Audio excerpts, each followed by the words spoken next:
माननीय सभापति जी, राष्ट्रपति जी के अभिभाषण पर यहाँ पर विस्तार से चर्चा हुई है। मैं राष्ट्रपति जी का धन्यवाद करने के लिए इस चर्चा में हिस्सा लेने के लिए आपने समय दिया, मैं आपका बहुत आभारी हूँ। आदरणीय राष्ट्रपति जी ने बीते दिनों कोरोना के इस कठिन कालखंड में भी देश ने चहुं दिशा में किस प्रकार से इनिशिएटिव लिए, देश के दलित, पीड़ित, गरीब, शोषित, महिला, युवा, उनके जीवन को सशक्तिकरण के लिए, उनके जीवन में बदलाव के लिए देश में जो कुछ भी गतिविधि हुई है उसका एक संक्षिप्त खाका देश के सामने प्रस्तुत किया और उसमें आशा भी है, विश्वास भी है, संकल्प भी है, समर्पण भी है। अनेक माननीय सदस्यों ने विस्तार से चर्चा की है। माननीय खड़गे जी ने कुछ देश के लिए, कुछ दल के लिए, कुछ खुद के लिए काफ़ी कुछ बातें बताई थी। आनंद शर्मा जी ने भी, उनको जरा समय की तकलीफ रही, लेकिन फिर भी उन्होंने कोशिश की और उन्होंने ये कहा कि देश की उपलब्धियों को स्वीकारा जाए। श्रीमान मनोज झा जी ने राजनीतिक से अभिभाषण परे होना चाहिए, इसकी अच्छी सलाह भी दी। प्रसन्न आचार्य जी ने वीर बाल दिवस और नेताजी से जुड़े कामों के संबंध में भी विस्तार से सराहना की। डॉक्टर फौजिया खान जी ने संविधान की प्रतिष्ठा को लेकर विस्तार से चर्चा की। हर सदस्य ने अपने अनुभव के आधार पर, अपनी राजनीतिक सोच के आधार पर और राजनीतिक स्थिति के आधार पर अपनी बातें हमारे सामने रखी है। मैं सभी माननीय सदस्यों का इसके लिए हृदय से आभार भी व्यक्त करता हूँ। आदरणीय सभापति जी, आज देश आज़ादी का अमृत महोत्सव मना रहा है।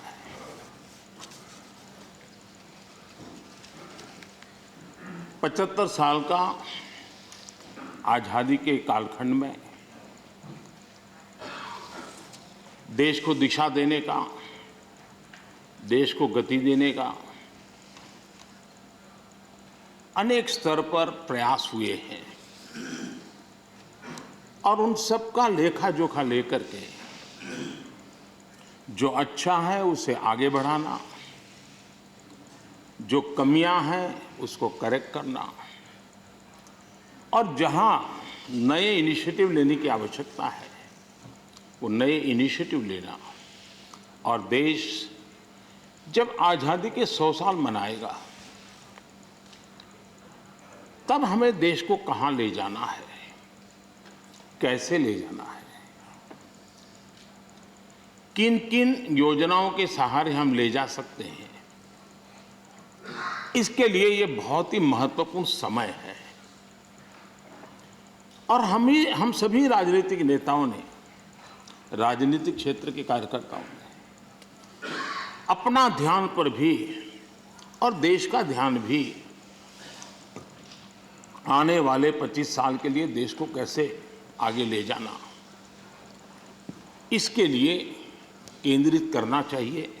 और मुझे विश्वास है कि उससे जो संकल्प उभरेंगे, उस संकल्प में सबकी सामूहिक भागीदारी होगी, सबका ओनरशिप होगी और उसके कारण जो 75 साल की गति थी उससे अनेक गुना गति के साथ हम देश को बहुत कुछ दे सकते हैं। आदरणीय सभापति जी, कोरोना एक वैश्विक महामारी है और पिछले 100 साल में मानव जात ने इतना बड़ा संकट नहीं देखा है। और संकट की तीव्रता देखिए, मां बीमार है एक कमरे में, लेकिन बेटा उस कमरे में प्रवेश न कर पाए। पूरे मानव जात के लिए ये कितना बड़ा संकट था। और अभी भी ये संकट बहुरूपिया है, नए नए रंग रूप लेकर के कभी न कभी कुछ न कुछ आफतें लेकर के आता है। और पूरा देश और पूरी दुनिया, पूरी मानव जात उससे जूझ रही है। हर कोई रास्ते खोज रहे हैं। आज 130 करोड़ के भारत के लिए दुनिया में जब प्रारंभिक कोरोना का प्रारंभ हुआ, चर्चा यही थी भारत का क्या होगा और भारत के कारण दुनिया की कितनी बर्बादी होगी, इसी दिशा में चर्चा हो रही थी। लेकिन ये 130 करोड़ देशवासियों की संकल्प शक्ति, उनका सामर्थ्य और उन्होंने जो भी जीवन में उपलब्ध था उसके बीच भी डिसिप्लिन का पालन करने का प्रयास किया कि आज विश्व में भारत के प्रयासों की सराहना हो रही है। और इसका गौरव ये किसी राजनीतिक दल का कार्यक्रम नहीं था, ये अचीवमेंट देश का है, 130 करोड़ देशवासियों का है। अच्छा होता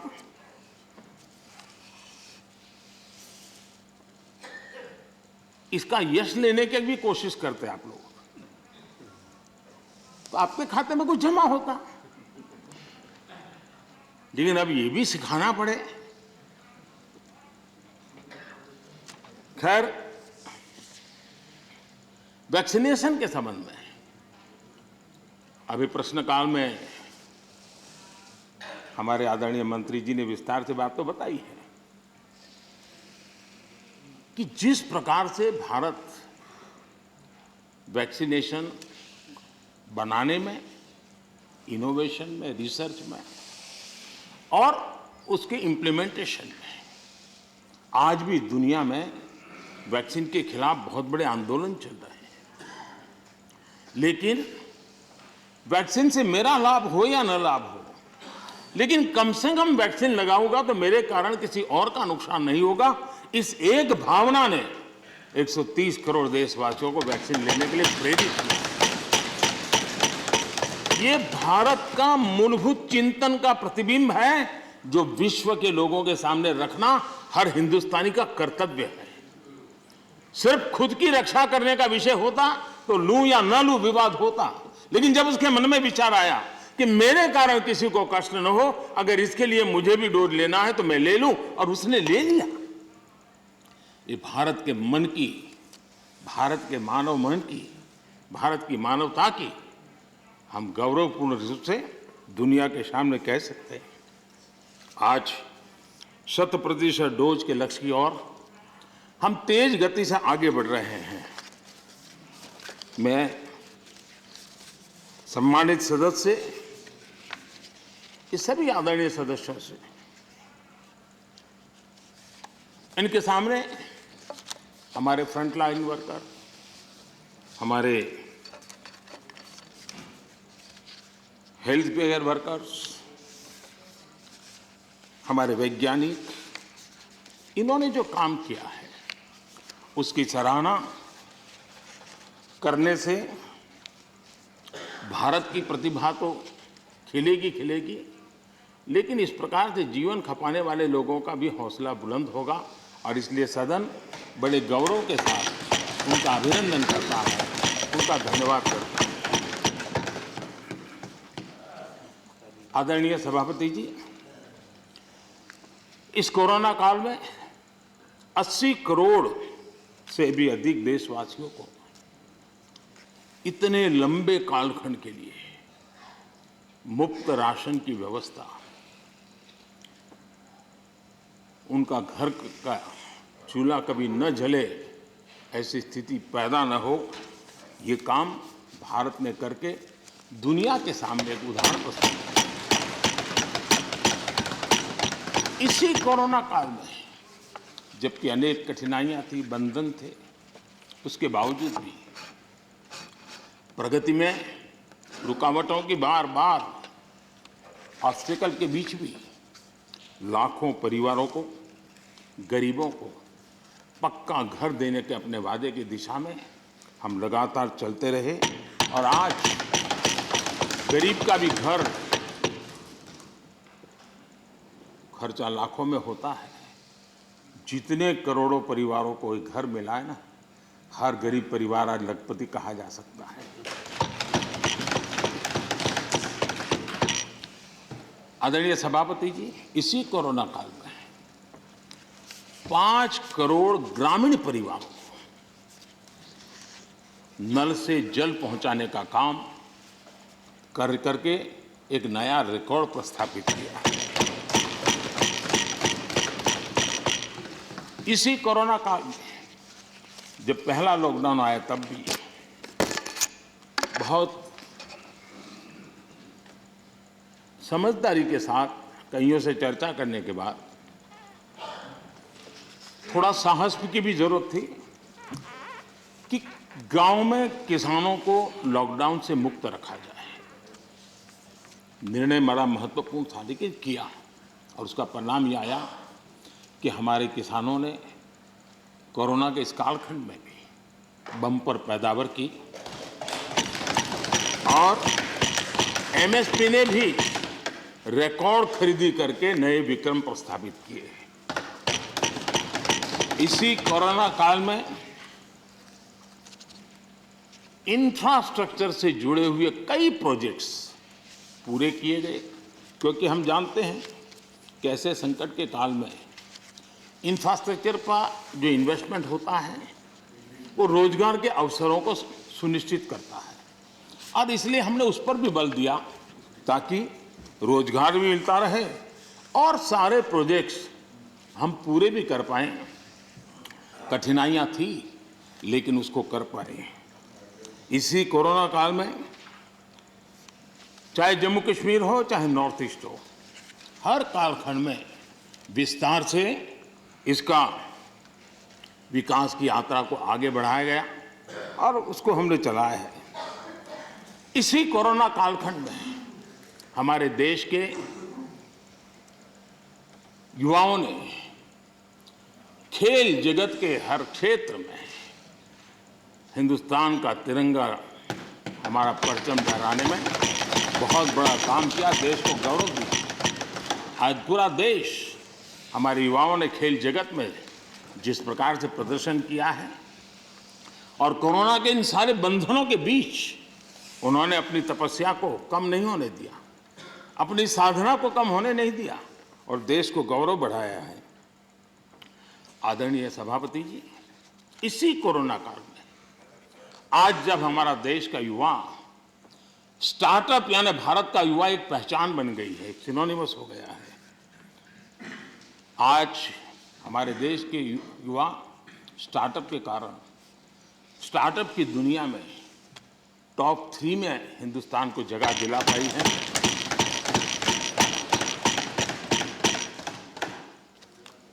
आदरणीय सभापति जी, इसी कोरोना काल में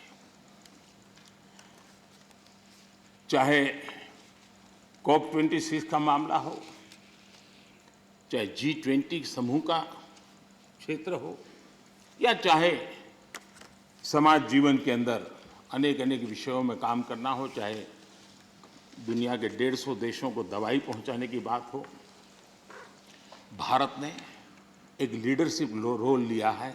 आज भारत की इस लीडरशिप की दुनिया में चर्चा है, उसकी स्वीकृति है। आदरणीय सभापति जी, जब संकट का काल होता है, चुनौतियां अपार होती हो, विश्व की हर शक्ति अपने ही बचाव में लगी होती है, विश्व की हर शक्ति अपने ही बचाव में लगी होती है, कोई किसी की मदद नहीं कर पाता है, ऐसे कालखंड में उस संकटों से बाहर निकालना आज मुझे अटल बिहारी वाजपेयी जी की कविता के उन शब्द हम सबके लिए प्रेरणा दे सकते हैं। अटल जी ने लिखा था, व्याप्त हुआ बर्बर अंधियारा, व्याप्त हुआ बर्बर अंधियारा, किंतु चीरकर तम की छाती, किंतु चीरकर तम की छाती, चमका हिंदुस्तान हमारा। किंतु चीरकर तम की छाती, चमका हिंदुस्तान हमारा, शत शत आघातों को सहकर, शत शत आघातों को सहकर, जीवित हिंदुस्तान हमारा, जीवित हिंदुस्तान हमारा। जग के मस्तर पर रोली सा, जग के मस्तर पर रोली सा, शोभित हिंदुस्तान हमारा, शोभित हिंदुस्तान हमारा। अटल जी के शब्द आज के इस कालखंड में भारत के सामर्थ्य का परिचय कराते हैं। आदरणीय सभापति जी, इस कोरोना काल में सभी क्षेत्रों को रुकावटों के बीच भी आगे बढ़ने के लिए भरपूर प्रयास किए गए, लेकिन इसमें कुछ क्षेत्र थे जिस पर थोड़ा विशेष बल भी दिया गया, क्योंकि वो व्यापक जनहित में आवश्यक था, युवा पीढ़ी के लिए आवश्यक था। कोरोना काल में जिन विशेष क्षेत्रों पर फोकस किया, उसमें से मैं दो की चर्चा जरूर करना चाहूंगा। एक एमएसएमई सेक्टर, सबसे ज्यादा रोजगार देने वाला एक क्षेत्र है। हमने शिक्षित किया, उसी प्रकार से खेतीबाड़ी क्षेत्र, उसमें भी कोई रुकावट ना आए उसको निश्चित किया, और उसी की वजह से जैसे मैंने वर्णन किया, बम्पर क्रॉप हुआ, सरकार ने रिकॉर्ड खरीद भी की। महामारी के बावजूद गेहूं, धान की खरीदी के नए रिकॉर्ड बने। किसानों को ज्यादा एमएसपी मिला, और वो भी डायरेक्ट बेनिफिट ट्रांसफर की स्कीम के तहत मिला। पैसा सीधा उनके बैंक खातों में जमा हुआ। और मैंने तो पंजाब के लोगों के कई वीडियो देखे, क्योंकि पंजाब में पहली बार डायरेक्ट बेनिफिट ट्रांसफर से पैसा गया। उन्होंने कहा था, मेरा खेत तो उतना ही साइज है, हमारी मेहनत उतनी है, लेकिन खाते में इतना रुपया एक साथ आता है, ये पहली बार जिंदगी में आता है।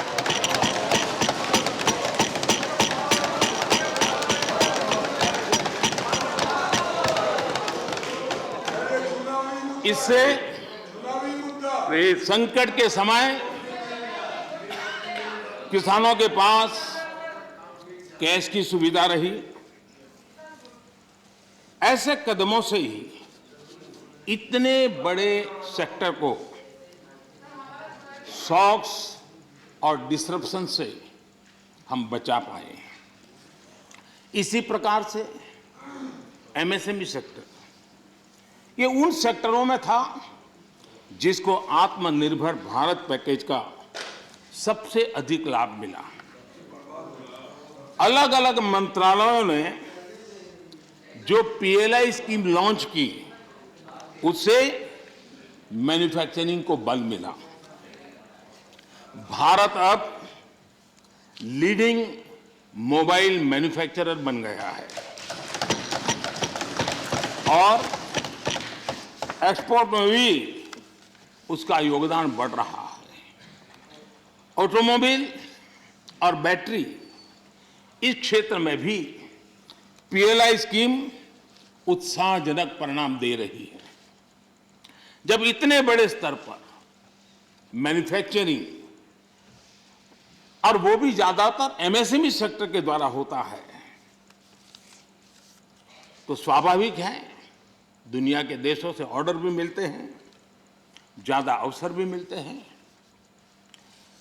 और सच तो ये है कि इंजीनियरिंग गुड्स जो बड़ी मात्रा में एमएसएमई बनाते हैं, इस समय जो एक्सपोर्ट का आंकड़ा बड़ा बना है, उसमें ये इंजीनियरिंग गुड का भी बहुत बड़ा योगदान है।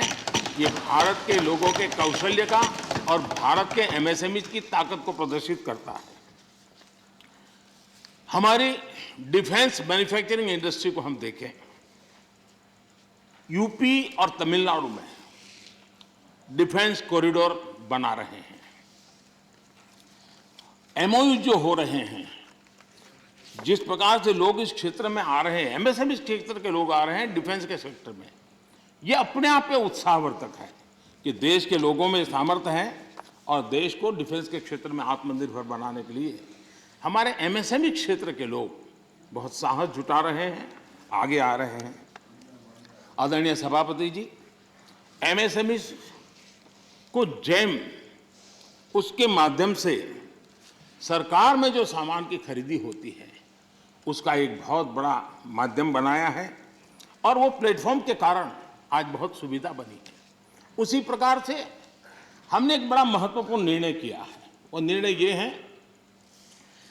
कि सरकार में 200 करोड़ रुपए तक के जो टेंडर होंगे, वो टेंडर ग्लोबल नहीं होंगे, उसमें हिंदुस्तान के लोगों को ही अवसर दिया जाएगा और जिसके कारण हमारे एमएसएमई सेक्टर को और इसके द्वारा हमारे रोजगार को बल मिलेगा। आदरणीय सभापति जी, इस सदन में आदरणीय सदस्यों ने रोजगार के संबंध में भी कुछ महत्वपूर्ण बातें उठाई हैं, कुछ लोगों ने सुझाव भी दिए हैं। कितनी जॉब क्रिएट्स हुई है, ये जानने के लिए ईपीएफओ पैरोल, ये ईपीएफओ पैरोल सबसे विश्वस्त माध्यम माना जाता है। साल 2021 में लगभग 1,20,00,000 नए ईपीएफओ के पैरोल पे जुड़े, और ये हम न भूलें, ये सारे फॉर्मल जॉब से, मैं इनफॉर्मल की बात नहीं कर रहा, फॉर्मल जॉब से, और इनमें भी 60-65 लाख 18 से 25 साल की आयु के हैं। इसका मतलब ये हुआ कि उम्र पहली जॉब की है, यानी पहली बार जॉब मार्केट में उनकी एंट्री हुई है। आदरणीय सभापति जी, रिपोर्ट बताती है कि कोरोना के पहले की तुलना में कोविड रिस्ट्रिक्शन खुलने के बाद हायरिंग दोगुनी बढ़ गई है। नेस्कॉम की रिपोर्ट में भी यही ट्रेंड की चर्चा है। इसके अनुसार 2017 के बाद डायरेक्ट इनडायरेक्ट करीब, नेस्कॉम का कहना है, 27 लाख जॉब्स आईटी सेक्टर में, और ये सिर्फ स्किल की दृष्टि नहीं, उससे ऊपर के लेवल के लोग होते हैं जिनको रोजगार प्राप्त हुआ है। मैन्युफैक्चरिंग बढ़ने से वजह से भारत के ग्लोबल एक्सपोर्ट में वृद्धि हुई है और उसका लाभ रोजगार के क्षेत्र में सीधा सीधा होता है। आदरणीय सभापति जी, साल 2021 में, यानी सिर्फ एक साल में, भारत में जितने यूनिकॉर्न्स बने हैं वो पहले के वर्षों में बने कुल यूनिकॉर्न से भी ज्यादा है। और ये सब रोजगार की गिनती में अगर नहीं आता है तो फिर तो रोजगार से ज्यादा राजनीति की चर्चा ही मानी जाती है। आदरणीय सभापति जी, कई माननीय सदस्यों ने महंगाई की भी चर्चा की है। 100 साल में आई इस भयंकर वैश्विक कोरोना की महामारी पूरी दुनिया को प्रभावित किया है। अगर महंगाई की बात करें तो अमेरिका में 40 साल में सबसे अधिक महंगाई का ये दौर अमेरिका झेल रहा है। ब्रिटेन 30 साल में सबसे अधिक महंगाई के मार से आज परेशान है। दुनिया के 19 देशों में जहां यूरो करेंसी है, वहां महंगाई का दर हिस्टोरिकली हाईएस्ट है, उच्चतम है। ऐसे माहौल में भी महामारी के दबाव के बावजूद हमने महंगाई को एक लेवल पर रोकने का बहुत प्रयास किया है, ईमानदारी से कोशिश की। 2014 से लेकर 2020 तक ये दर 4 से 5% के आसपास थी। इसकी तुलना जरा यूपीए के दौर से करें तो पता चलेगा कि महंगाई होती क्या है। यूपीए के समय महंगाई डबल डिजिट छू रही थी। यूपीए के समय डबल डिजिट छू रही थी। आज हम एकमात्र बड़ी इकोनॉमी है जो हाई ग्रोथ और मीडियम इन्फ्लेशन अनुभव कर रहे हैं।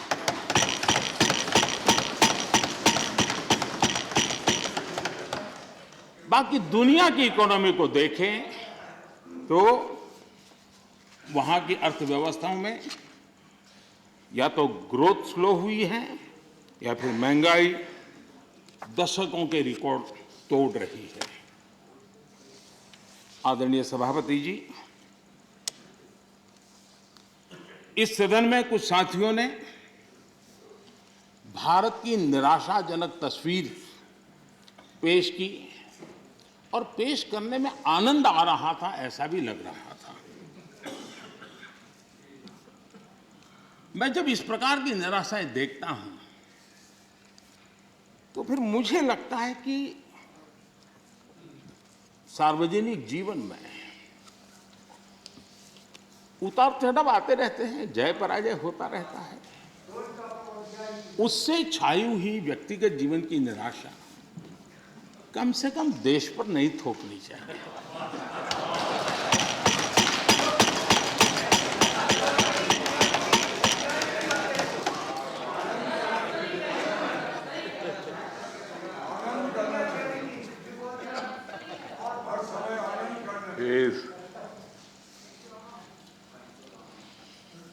मैं जानता नहीं, लेकिन हमारे यहाँ गुजरात में एक बात है, शरद राव जानते होंगे, वो यहाँ महाराष्ट्र में भी होगा। कहते हैं कि जब हरियाली होती है, खेतों हरे भरे होते हैं और किसी ने वो हरी भरी हरियाली देखी हो और उसी समय बाय एक्सीडेंट अगर उसकी आंखें चली जाए तो जीवन भर उसको वो हरे वाला आखिरी जो चित्र है वो रहता है। वैसा 2013 तक के जो दुर्दशा में गुजारा और 14 में अचानक देश की जनता ने जो रोशनी की, उसमें जो आंखें किसी की चली गई हैं, उनको पुराने दिन ही दिखते हैं। आदरणीय सभापति जी,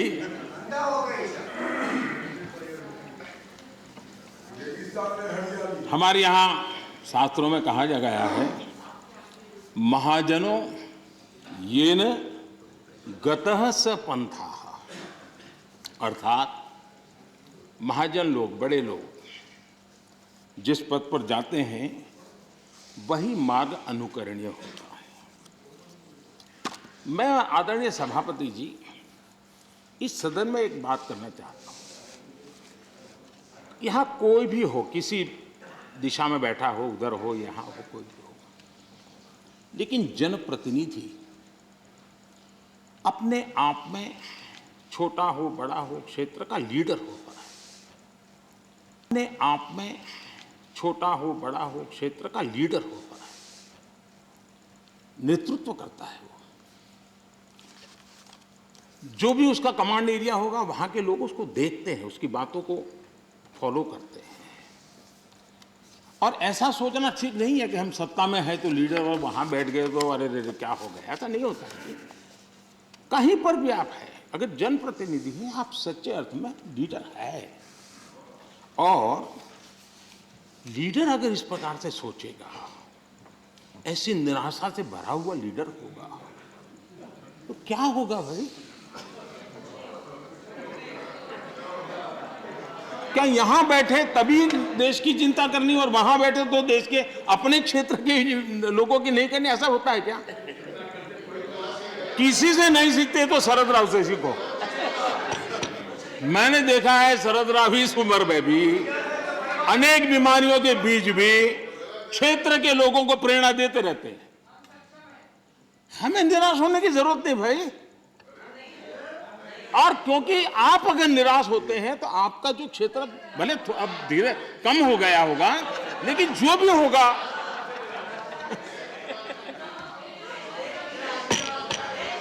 ये बैठ के रनिंग कमेंट्री करना उचित नहीं है, पद्धति में नहीं। हम सबका दायित्व है। सुनिए क्या है, बाद में जब आपको मौका मिला आपने बोला।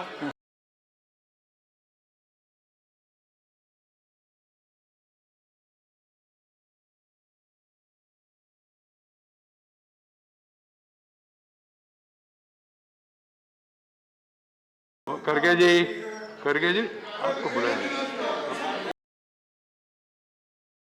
ये रिकॉर्ड में जाएगा नहीं, ये रिकॉर्ड में नहीं जा रहे अननेसेसरी।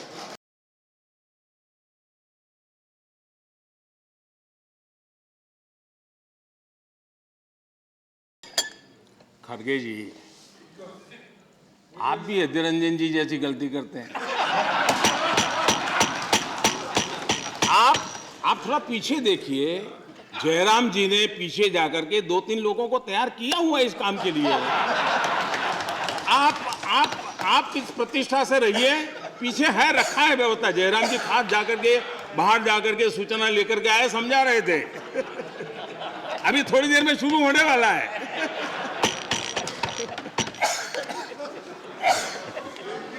आप सम्मानीय नेता है।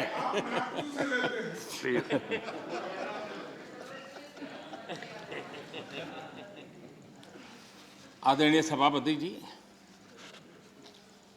सत्ता किसी की भी हो, सत्ता में कोई भी हो, लेकिन देश के सामर्थ्य को कम नहीं आंकना चाहिए।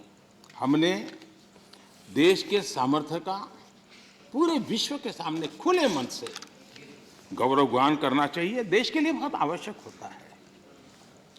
आदरणीय सभापति जी, सदन में हमारे एक साथी ने कहा, vaccination is not a big deal. Vaccination is not a big deal. मैं ये देखकर हैरान हूं, कुछ लोगों को भारत की इतनी बड़ी उपलब्धि नहीं लग रही है।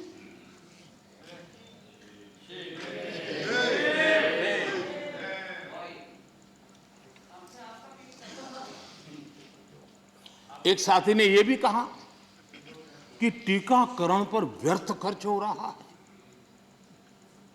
ये देश सुनेगा तो क्या लगेगा ऐसे लोगों के लिए?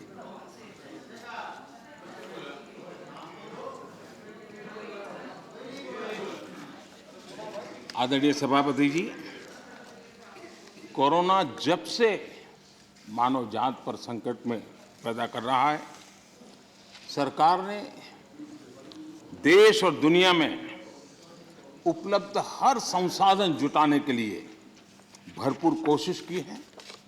हमारे देश के नागरिकों की रक्षा करने के लिए जितना भी हमारी सामर्थ्य था, समझ थी, शक्ति थी, और सबको साथ लेकर के चलने का हमने प्रयास किया है। और जब तक महामारी रहेगी, तब तक सरकार गरीब से गरीब परिवार का जीवन बचाने के लिए जितना खर्च करना पड़ेगा, खर्चा करने के लिए प्रतिबद्ध है।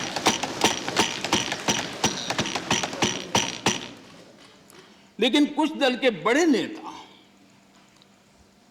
बीते 2 सालों में उन्होंने जो अपरिपक्वता दिखाई है, उससे देश को भी बहुत निराशा हुई है। हमने देखा है कि कैसे राजनीतिक स्वार्थ में खेल खेले गए हैं। भारतीय वैक्सीन के खिलाफ मुहिम चलाई गई। थोड़ा सोचिए, जो पहले आपने कहा था, आज जो हो रहा है, उसको थोड़ा दोनों साथ मिलाकर देखिए। हो सकता है सुधार की संभावना हो तो कुछ काम आ जाएगा। आदरणीय सभापति जी, देश की जनता जागरूक है और मैं देश की जनता का अभिनंदन करता हूं कि उनके हर छोटे मोटे नेताओं ने ऐसी गलती की तो भी उसने इस संकट के समय ऐसी बातों को कान पर लिया नहीं और वैक्सीन के लिए कतार में खड़े रहकर के वैक्सीन दे दी। अगर ये ना हुआ होता तो बहुत बड़ा खतरा हो जाता। लेकिन अच्छा हुआ, देश की जनता कुछ नेताओं से भी आगे निकल गई। ये देश के लिए अच्छा है। आदरणीय सभापति जी, इस पूरा कोरोना कालखंड एक प्रकार से फेडरल स्ट्रक्चर का उत्तम उदाहरण मैं कह सकता हूं। 23 बार शायद किसी एक प्रधानमंत्री को एक कार्यकाल में मुख्यमंत्रियों की इतनी मीटिंग करने का अवसर नहीं आया होगा। मुख्यमंत्रियों के साथ 23 मीटिंगें की गई और विस्तार से चर्चाएं की और मुख्यमंत्रियों के सुझाव और भारत सरकार के पास जो जानकारियां थी उसमें मिलजुल करके, क्योंकि इस सदन में राज्यों से जुड़े हुए वरिष्ठ नेता यहां बैठे हैं और इसलिए मैं ये कहना चाहूंगा, ये अपने आप में बहुत बड़ी घटना है। 23 मीटिंगें करना इस कालखंड में और विस्तार से चर्चा करके रणनीति बनाना और सबको ऑन बोर्ड लेकर के चलना, और चाहे केंद्र सरकार हो, राज्य सरकार हो या स्थानीय स्वराज की संस्था की इकाइयां हो, सबने मिलकर के प्रयास किया है। हम किसी की योगदान को कम नहीं आंकते हैं, हम तो इसको देश की ताकत मानते हैं। लेकिन आदरणीय सभापति जी, कभी आत्मचिंतन करने की जरूरत है कुछ लोगों को। जब कोरोना की ऑल पार्टी मीटिंग बुलाई गई, सरकार की तरफ से विस्तार से प्रेजेंटेशन देना था और एक तरफ से कोशिश की गई कि कुछ दल न जाए, उनको समझाने की कोशिश हुई और खुद भी नहीं आए, ऑल पार्टी मीटिंग का बहिष्कार किया। और मैं शरद राव जी का फिर से आभार व्यक्त करना चाहूंगा। शरद राव जी ने कहा, देखिए भाई, ये कोई यूपीए का निर्णय नहीं है, मैं जिसको कह सकता हूं मैं कहूंगा। और शरद राव जी आए, बाकी टीएमसी सहित सभी दल के लोग आए और उन्होंने अपने बहुमूल्य सुझाव भी दिए। ये संकट देश पर था, मानव जात पर था, उसमें भी आपने बहिष्कार किया। ये पता नहीं आपके एडवाइजर कौन है जी, कौन कहां से आप सलाह लेके आते हैं, आपका भी नुकसान कर रहे हैं जी। देश रुका नहीं, देश चल पड़ा, आप अटक गए और हर एक को आश्चर्य हुआ। सब लोग, आप दूसरे दिन के अखबार देख लीजिए, क्या आपकी आलोचना हुई है, क्यों ऐसा किया, इतना बड़ा काम। लेकिन आदरणीय सभापति जी, हमने होलिस्टिक हेल्थ केयर पर फोकस किया। आधुनिक चिकित्सा परंपरा, भारतीय चिकित्सा पद्धति, दोनों को आयुष मंत्रालय ने भी समय बहुत काम किया। सदन में कभी कभी ऐसे मंत्रालयों की चर्चा भी नहीं होती है, लेकिन ये देखना होगा, आज विश्व में हमारे आंध्र तेलंगाना के लोग बताएंगे, हमारी हल्दी का एक्सपोर्ट जो बढ़ रहा है, वो इस कोरोना ने लोगों को भारत की उपचार पद्धति पर आकर्षित किया, उसका परिणाम है। दुनिया के लोगों, आज कोरोना कालखंड में भारत ने अपने फार्मा उद्योग को भी सशक्त किया है। पिछले 7 साल में हमारा जो आयुष का उत्पादन है, उसका एक्सपोर्ट बहुत बड़ा है और नए नए डेस्टिनेशन में पहुंच रहा है। इसका मतलब कि भारत की जो ट्रेडिशनल मेडिसिन है उसने विश्व में अपनी एक पहचान बनाना शुरू किया है। मैं चाहता हूं कि हम सब लोग जहां जहां हमारा परिचय हो इस बात को बल दें, क्योंकि इस क्षेत्र हमारा दबा हुआ है।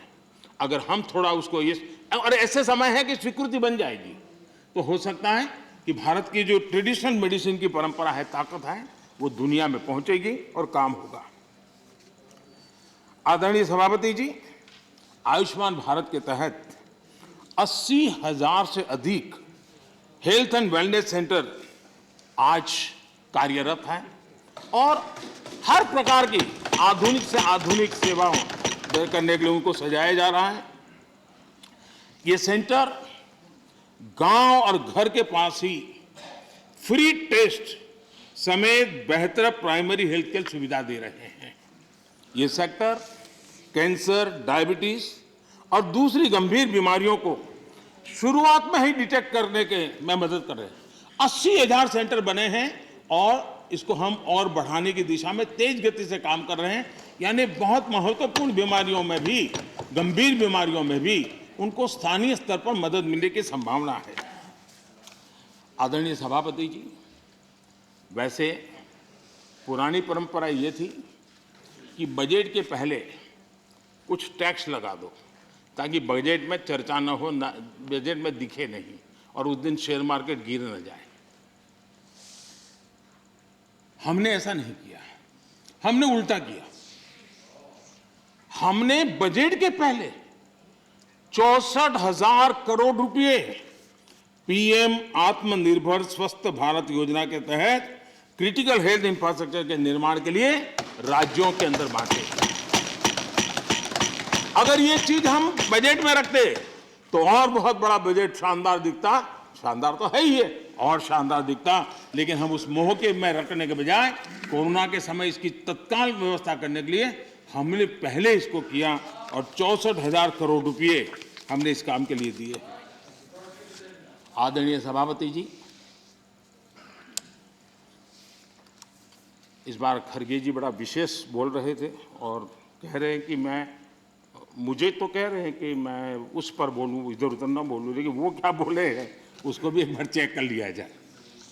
सदन में कहा गया कि कांग्रेस ने भारत की बुनियाद डाली और भाजपा वालों ने सिर्फ झंडा गाड़ दिया।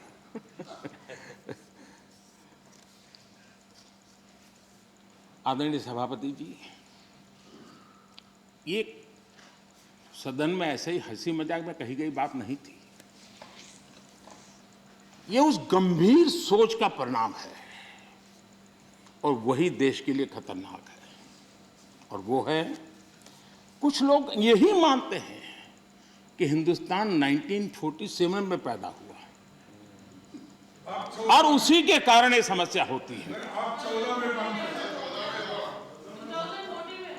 और इसी सोच का परिणाम है कि भारत में पिछले 75 साल में जिसको काम करने का 50 साल मौका मिला था, उनकी नीतियों पर भी इस मानसिकता का प्रभाव रहा है और उसी के कारण कई विकृतियां पैदा हुई है। ये डेमोक्रेसी आपकी मेहरबानी से नहीं है, हमारे कुर्बानी से और आपको 1975 में डेमोक्रेसी का गला घोंटने वालों को डेमोक्रेसी का गौरव प्राप्त।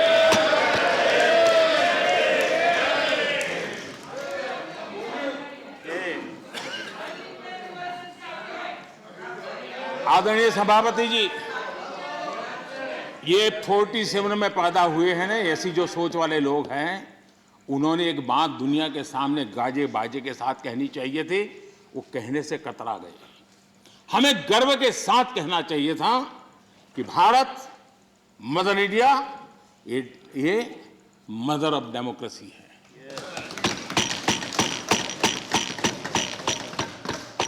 डेमोक्रेसी, डिबेट, ये भारत में सदियों से चल रहा है। और कांग्रेस की कठिनाई ये है, डायनेस्टी के आगे उन्होंने कुछ सोचा ही नहीं, ये उनकी परेशानी है। और पार्टी में जो डेमोक्रेसी की बात करते हैं ना, वो जरा समझे, भारत के लोकतंत्र को सबसे बड़ा खतरा परिवारवादी पार्टियों का है, ये मानना पड़ेगा।